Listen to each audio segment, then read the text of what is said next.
Hello everyone, these are the news at 8.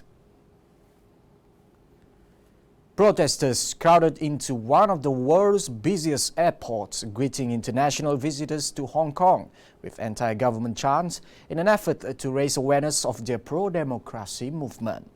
For several weeks, Hong Kong residents have been protesting for democratic reforms and the withdrawal of an extradition bill that has now been suspended.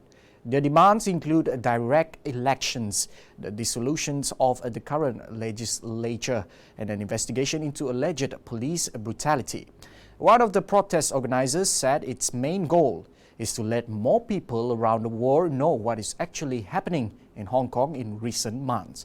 After nearly 2 months of large-scale protests on streets and around government buildings, clashes with police and other parties have become increasingly violent. North Korea's test of a new missile is meant as a solemn warning of a rival South Korea's weapons development and plans to hold military drills with the United States, Pyongyang said as it continued its pressure campaign ahead of potential nuclear talks. South Korea's military later said that the flight data of the weapon launch showed similarities to the Russian-made Iskander, a short-range nuclear-capable missile. A North Korean version could likely reach all of South Korea and the 28,500 US forces stationed there and would be extremely hard to intercept.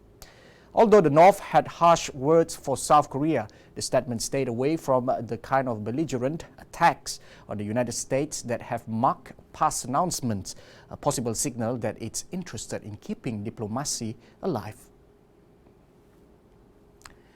2 Premier League footballers have been involved in a carjacking attempt by an armed gang in a London street.